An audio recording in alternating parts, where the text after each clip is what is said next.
conversar com o jornalista, escritor Eumano Silva. Eumano está aqui comigo também, entrevistando você, a professora doutora de jornalismo, Malu Fontes.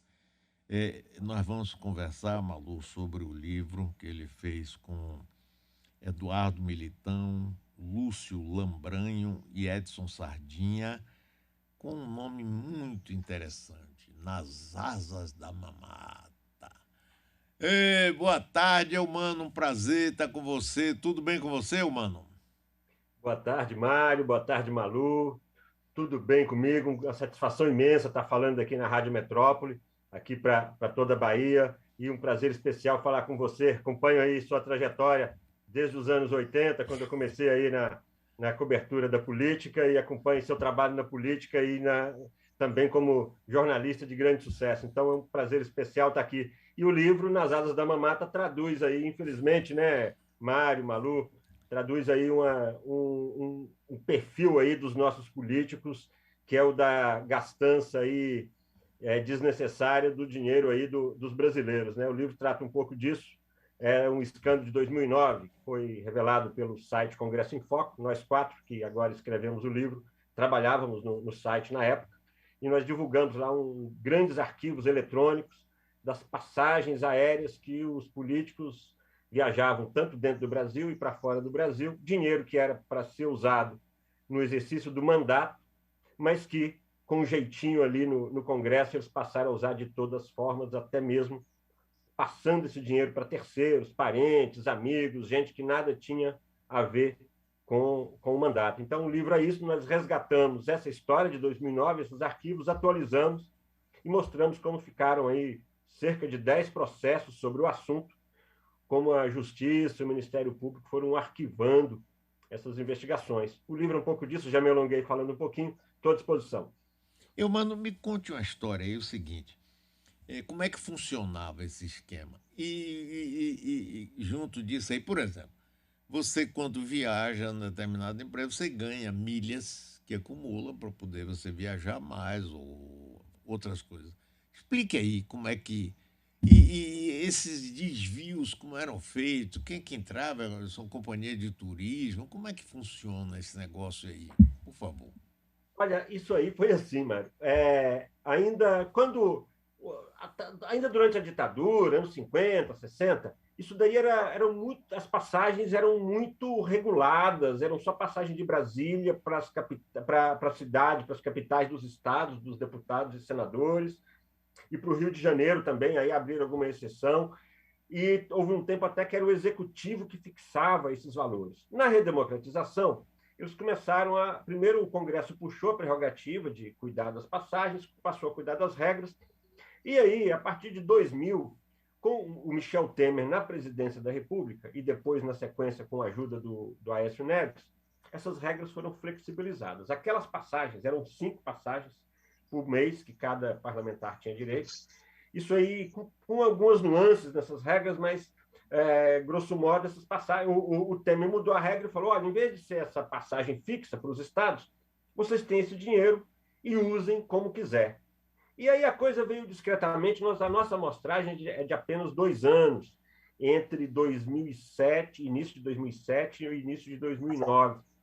E aí o que as investigações levaram, só nesse período, o dinheiro, o desvio de dinheiro que não deveria ter sido usado como foi, que foi desviado, que foi levado para turismo, né, gasto com turismo, pura e simplesmente, em torno de 80 milhões, 100 milhões mais ou menos, mas isso só nessa amostragem. Então, o que, Mário, respondendo, o mecanismo era esse, foi que transformaram o que era uma passagem em crédito e liberaram o uso do crédito. No caso do Senado, uma única agência de viagem, ela centralizava toda a compra. Isso, por um período, ficou centralizado nas mãos do diretor, um acordo direto, relação direta do diretor-geral do Senado, que era o Agaciel Maia, na época, relação direta com essa agência de viagem, e aí era assim, era mais carimbado, mas também era liberado. Esse uso nunca foi controlado e as investigações não levaram a nada. Sobre milhagem, nem chegamos a isso. Nós só ficamos na emissão nominal das passagens. Então, além de todas as passagens, todas as milhagens ainda, esses parlamentares acumularam e ganharam isso, e com eles ficaram para responder. Nem se chegou a isso, não passou a ser parte aí da investigação. Isso aí já foi um presente que já ficou de barato, viu? Barato para eles, né? Para a gente foi bem caro. O engraçado é o seguinte, que essa coisa de passagem foi estabelecida quando houve a mudança para Brasília, né? E a justificativa era que o parlamentar tivesse direito de ir para a sua cidade, né? Os parlamentares da Bahia tinham direito a passar em Brasília-Salvador. Não é para qualquer lugar. Depois é que isso foi se expandindo. Mas, Malu, é aí com você agora. Você tem alguma pergunta aí para Eumano Silva, que está conversando sobre esse livro Nas Asas da Mamata? Ô, povo que gosta de mamata. Oh. Oi, mano, boa tarde. Parabéns aí pelo livro. Obrigado. E eu queria fazer uma pergunta que, né, nos permitisse, a quem nos ouve, fazer um pouco de espelhamento entre o período em que isso aconteceu, que é curto agora, né?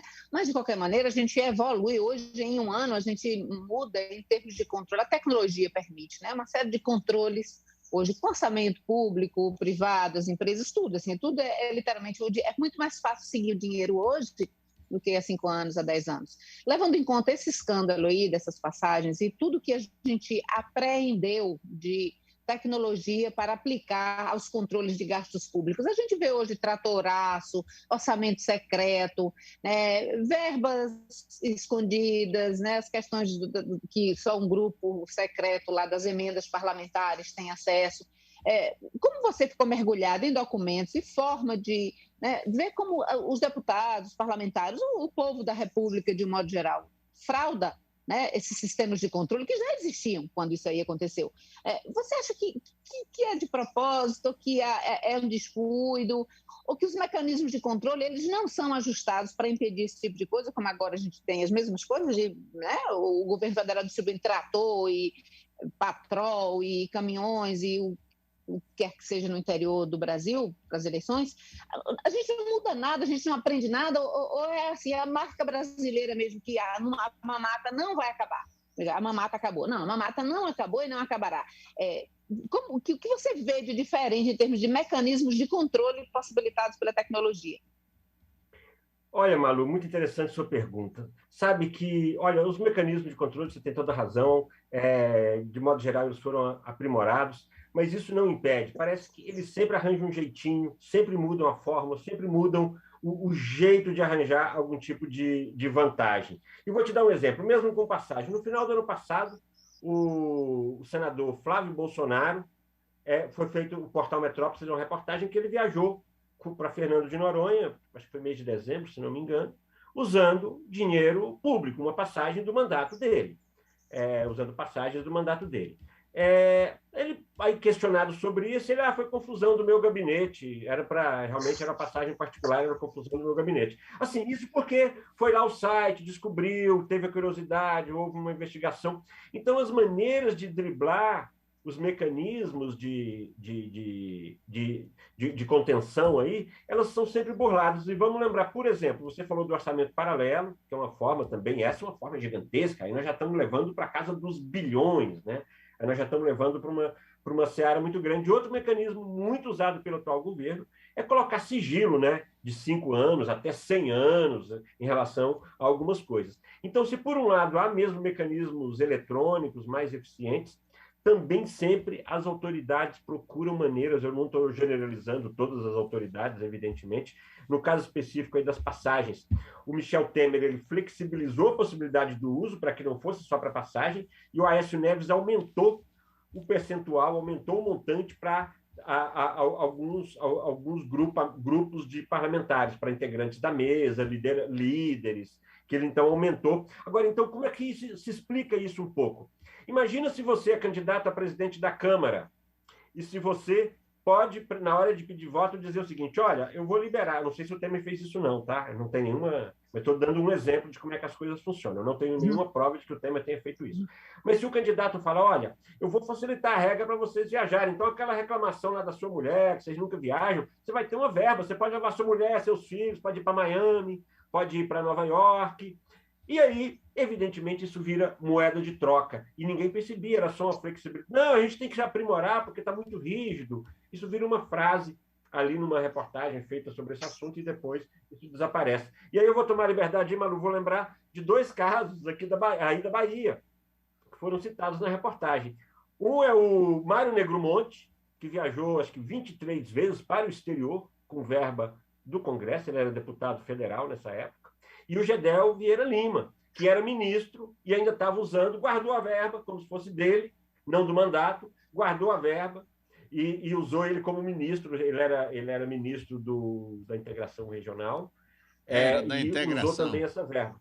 É. Ministro da integração, né? É. Então, nessa época, ele não estava no exercício do mandato e estava usando, guardou a verba e ficou usando. Teve outros que fizeram a mesma coisa de outros estados, Reinaldo Stefanes, Zé Múcio.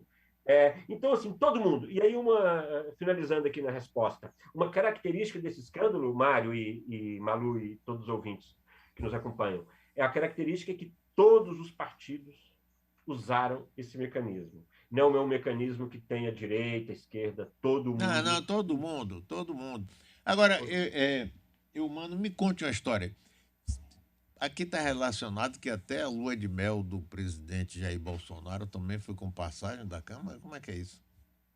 Isso é verdade. Isso foi um caso. Veja que na época a gente trabalhou por amostragem, né? Então a gente pegou os parlamentares que eram mais importantes, aqueles que por alguma. Pegamos também celebridades que estavam usando na época, Adriane Galisteu, ou várias atrizes aí globais que usaram na conta usando passagens do atual ministro das Comunicações, Fábio Faria, na época, deputado federal. E aí, então, assim, muita gente. Agora, ao mesmo tempo que a gente fez, quando a gente fez essa seleção, aqueles parlamentares que não tinham tanta importância, o baixo clero, que a gente chama, né? A gente acabou ficando de lado, porque a gente não fez reportagem sobre todos. Afinal de contas, eram 560, sabe? Que acabaram envolvidos aí no maior processo, já envolvendo políticos. E aí, agora, quando a gente foi fazer o livro, a gente foi pegar parlamentares, pessoas que na época não eram importantes, eram do baixo clero, que a gente não botou o nosso olhar, e nós fomos atrás agora. E nessa, o primeiro nome que a gente procurou, evidentemente, foi do Jair Bolsonaro, e lá estava ele. Ele viajou em 2007, a lua de mel dele foi para Foz do Iguaçu, ele com a Michelle, já o terceiro casamento dele, foi para a Michelle, dinheiro, todas as passagens pagas por nós, ele até mesmo, deixou registrado na burocracia lá da Câmara que aquilo se tratava de uma viagem de núpcias, logo por ser isso ele não foi descontado nas diárias, ele recebeu todas, ele não teve desconto como parlamentar, ele pôde viajar e não teve nenhum tipo de desconto. Mas não foi só isso, toda a família viajou muito, a família da Michelle também viajou muito, tudo com dinheiro do deputado Flávio Bolsonaro. Do Jair Bolsonaro. O Flávio Bolsonaro, que era deputado estadual, também usou a cota do pai, deputado federal. Ele tinha as verbas oficiais dele, mas ele usou também a verba do pai. O Carlos Bolsonaro, a mesma coisa. O Eduardo, a mesma coisa. O Jair Renan, a mesma coisa. A Michelle com a filha. A padrasto, mãe, todo mundo usou passagem pagas por nós. Então, foi uma das revelações. Outros nomes que nós descobrimos que tinham feito algum uso também. O Davi Alcolumbre, que na época era deputado federal, também pouco conhecido, pouco relevante, que também não demos importância. E o Francisco Rodrigues, que ficou famoso no ano passado porque foi flagrado com dinheiro lá na cueca, né? Então, você vê que a gente está citando pessoas que, de diferentes maneiras, aí no caso do Chico Rodrigues até, flagrado dinheiro dessa maneira, assim. Os desvios, viu, Malu? Eles aparecem de toda maneira. E o dinheiro público aí, infelizmente, não por todo mundo, mas é tratado aí com esse descaso aí, que nos custa tanto, né? Agora, mano, me explique o seguinte, como é o mecanismo? Quer dizer, hoje está completamente ali, por exemplo, um deputado chega e diz, olha, eu quero uma passagem aqui para meus filhos irem para a Disney. Ao contrário das domésticas que não podem mais ir para a Disney porque o dólar está alto, para a alegria de Paulo Guedes, que está com mais de 10 milhões lá no exterior, num paraíso fiscal. Me conte aí, é só chegar assim e dizer, pegue aí e pague minha passagem? Sim? Não, hoje mudou, né? Na época, na verdade, houve mudança. A questão de terceiros, por exemplo, Não significa que eles não arranjem mecanismos para isso, que de alguma maneira isso não aconteça. Mas a verdade é que hoje já não pode. Hoje seria mandato, seriam viagens aí relacionadas diretamente ao mandato. Agora, de vez em quando, você tem esses casos, como a gente citou, do ano passado por Flávio Bolsonaro. Mas na época não precisava de nada, Mário. Na época era só emitir. Era o gabinete ligava para a agência e falava, emite as passagens e vamos embora. O próprio gabinete podia fazer isso. E aí juntava milha. E aí teve casos flagrantes aí. O Ciro Gomes, por exemplo, ficou muito bravo na época, mas é porque estava lá, pagou. Depois ele disse que a agência que fez confusão, que colocou dinheiro, que tinha dinheiro dele na agência e não foi usado. Mas depois apareceu uma equipe inteira de cozinheiros e assistentes de cozinha que vieram a Brasília, do Ceará, para fazer um jantar para o Ciro Gomes. Isso aí ele já não contestou mais, porque eram tantas as informações. Então, é característica, as pessoas não sabem a documentação que a gente tem, as provas que a gente tem, tentam, primeira coisa, desqualificar. Mas depois, diante da abundância dos documentos, os documentos, viu, Mário e Malu, eram as passagens e as planilhas das passagens geradas pelas companhias aéreas a partir de um pedido do Ministério Público, já em função de uma investigação que tinha iniciado alguns anos antes, porque já tinha esse assunto. De vez em quando pipocava aqui e acolá uma notícia envolvendo um desvio. Tem aí uma coisa importante também que a gente não falou, que é o mercado paralelo, tem a ver com essa coisa da milhagem, mano. Sim, me conte aí. O mercado paralelo, o que acontecia? O deputado não gastou todas as passagens, até porque ninguém conseguia, a verba subiu, os caras não viajavam tanto, sobrava um dinheiro. Aí ele começou a vender isso barato para alguns agenciadores, para alguns agentes de turismo, algumas dessas empresinhas aí que faziam essas intermediações de passagem. Esse cara comprava barato e vendia num preço abaixo do mercado para quem ele queria. E nisso teve tanta confusão que os caras, quando fizeram isso, fizeram um rolo, e nessa apareceu, por exemplo, uma passagem para o Gilmar Mendes, ministro do Supremo, e para o Eros Grau, se não me engano, outro ministro do Supremo, a passagem deles paga também por esse esquema de mercado paralelo. Mas eles tinham prova de que eles tinham pago a passagem. Então, os caras já estavam duplicando. E eles já vendiam a passagem e já cobravam. Eles cobravam a passagem, que do caso do Gilmar Mendes ele mandou para a gente no mesmo dia, ele mandou o cartão de crédito dele, com a prova de que ele tinha pago aquelas passagens. O Eros Graus nos mandou, era um convite da universidade.